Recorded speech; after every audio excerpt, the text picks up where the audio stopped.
Assalamualaikum warahmatullahi wabarakatuh. Kami dari kelompok 5 akan mempresentasikan hasil makalah kami, yang mana anggota kelompoknya saya sendiri Vena Mentilia dengan NIM 21016174. Yang kedua ada Agung Rizkila Sendra dengan NIM 21015802, dan yang ketiga ada Nesa Yulia 21016159. Baiklah, materi yang akan kami presentasikan mengenai jenis 5 pilar pendidikan di Indonesia, seperti learning to know, belajar untuk mengetahui; learning to do, belajar untuk melakukan; learning to be, belajar untuk menjadi; learning to live together, belajar untuk hidup bersama; dan learning to believe in God, belajar untuk mempercayai Tuhan. Yang kedua ada garis besar terhadap pilar pendidikan, dan materi terakhir ada implementasi masing-masing pilar dalam pendidikan. Materi pertama akan disampaikan oleh Nesa Yulia. Baiklah, saya akan menjelaskan materi jenis 5 pilar pendidikan. 1. Learning to know, belajar untuk mengetahui.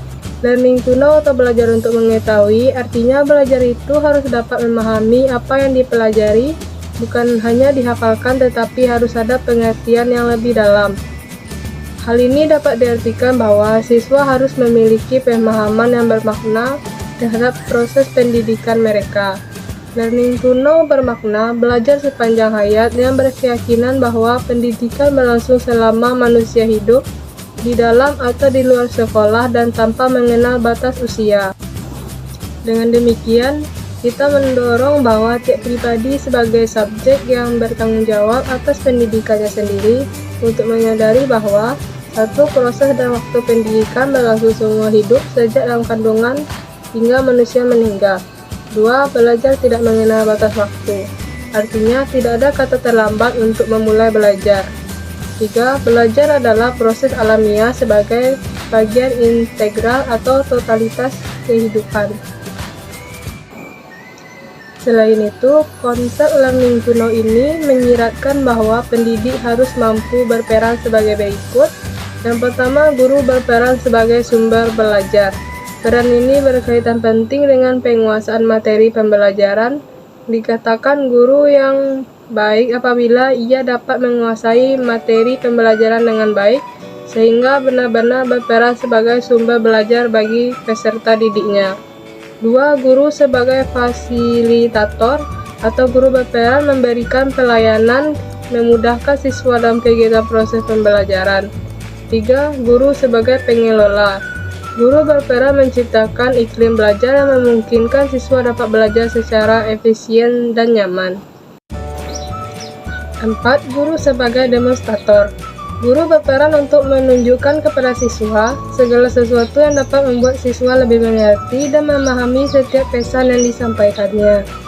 5. Guru sebagai pembimbing. Siswa adalah individu yang unik.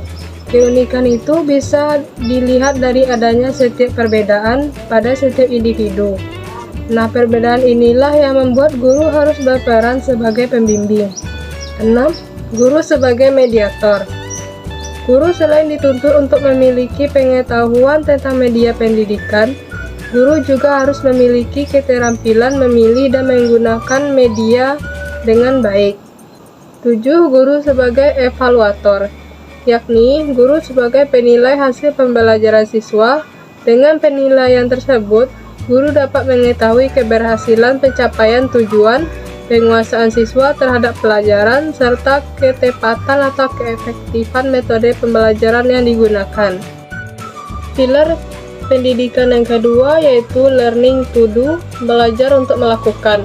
Learning to do merupakan konsekuensi dari learning to know.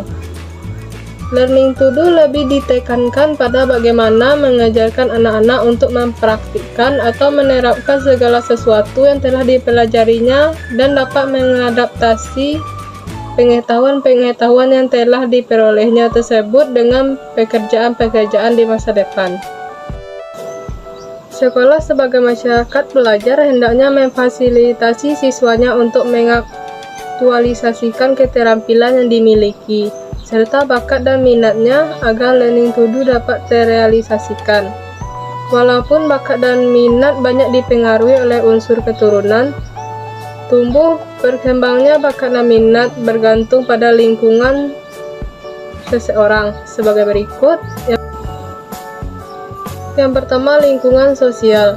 Yang dimaksud dengan lingkungan sosial adalah masyarakat, tetangga, serta teman-teman seumuran di sekitar lingkungan siswa tersebut. Lingkungan sosial ini banyak mempengaruhi kegiatan belajar anak yang berasal dari peran orang tua dan keluarga siswa itu sendiri. Yang kedua, lingkungan non-sosial.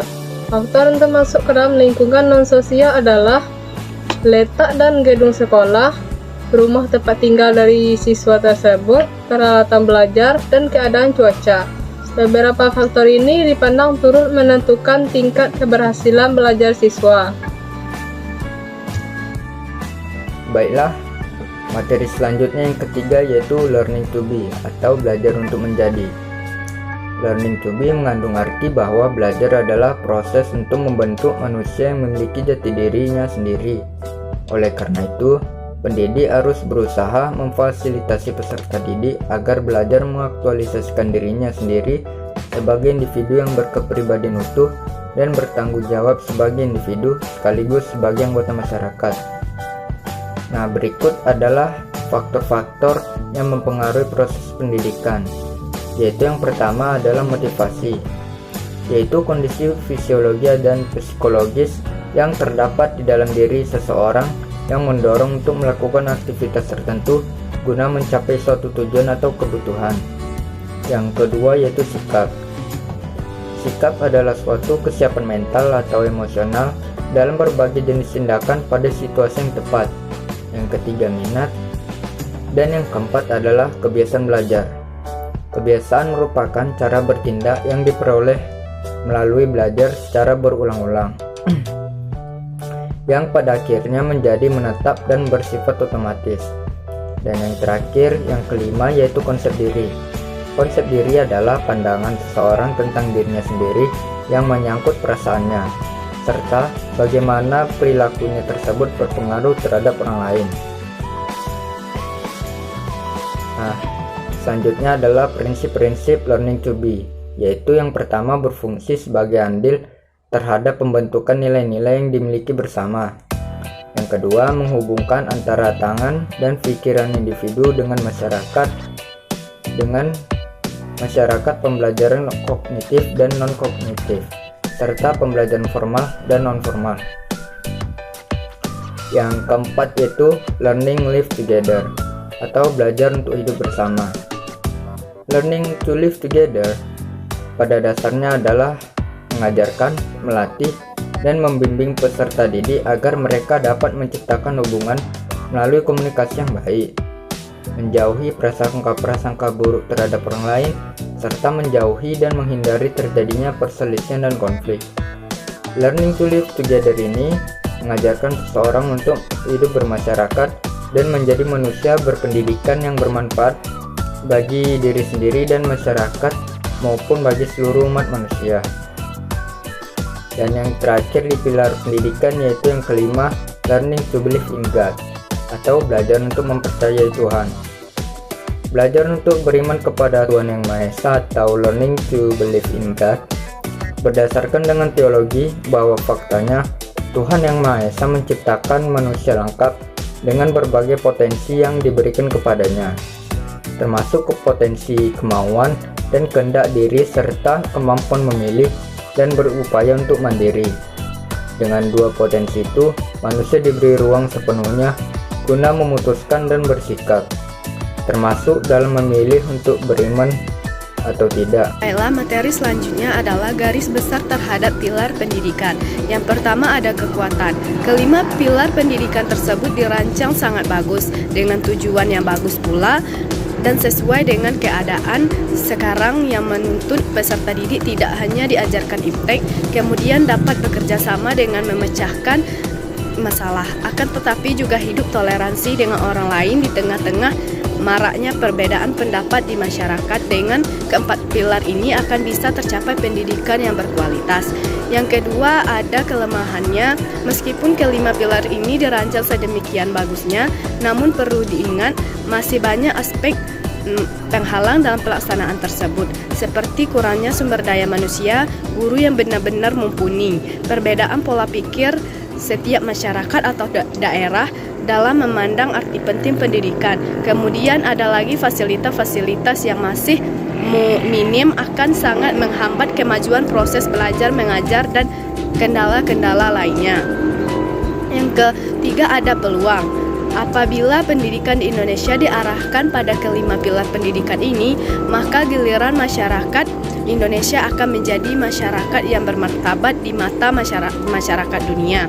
Yang kelima ada ancaman. Kelima pilar pendidikan UNESCO ini bisa menjadi bumerang bagi peserta didik dan pengajar apabila tujuan atau keinginan yang hendak dicapai tidak kunjung terwujud. Bisa jadi akan muncul sikap pesimis dan putus asa, kehilangan kepercayaan diri. Yang ketiga ada implementasi masing-masing pilar dalam pendidikan. Yang pertama, learning to know, belajar untuk mengetahui. Dalam mengimplementasikan learning to know ini sendiri sebenarnya guru adalah peranan yang sangat penting demi terwujudnya pilar pendidikan ini. Sebab gurulah yang akan membuat rancangan-rancangan pembelajaran yang dirasa tepat dan dapat meningkatkan kemampuan peserta didik. Guru juga berfungsi sebagai penyedia sumber belajar, fasilitator, pengelola, demonstran, serta pembimbing bagi murid-muridnya. Yang kedua adalah learning to do, belajar untuk melakukan. Dalam mengimplementasikan learning to do adalah dengan memaksimalkan kemampuan dan keterampilan yang dimiliki setiap sesuai minat bakatnya agar dapat direalisasikan dengan kehidupan. Selanjutnya ada learning to be, belajar untuk menjadi. Dalam mengimplementasikan learning to be ini, guru juga memegang andil yang sangat penting sebagai penunjuk arah bagi setiap peserta didiknya, termasuk siswa berkebutuhan khusus. Guru harus membantu siswa dalam memaksimalkan bakat-bakat yang ada pada dirinya, agar dapat diwujud dan membantu mereka untuk menjadi sesuatu yang lebih baik dan lebih berarti dalam kehidupan. Selanjutnya ada learning to live together, belajar untuk hidup bersama. Dalam mengimplementasikannya sendiri, untuk anak-anak berkebutuhan khusus adalah setiap guru memiliki peranan yang cukup besar dalam mengajarkan anak untuk dapat hidup dan tumbuh bersama dengan lingkungan masyarakat berkat setiap hambatan yang mereka punya. Learning to believe in God, belajar untuk mempercayai Tuhan. Adapun proses pengimplementasi pilar ini sebagai terdapat dengan adanya mata pelajaran agama dan PKN yang mengajarkan budi pekerti dan kepercayaan terhadap Tuhan Yang Maha Esa, sehingga para peserta didik dapat memperkuat pemahaman mereka terhadap kepercayaan yang dimiliki masing-masing oleh mereka, dan sekarang dalam tujuan pembelajaran pun telah dimasukkan unsur spiritual. Baiklah, itulah presentasi dari kelompok kami. Sekian, terima kasih.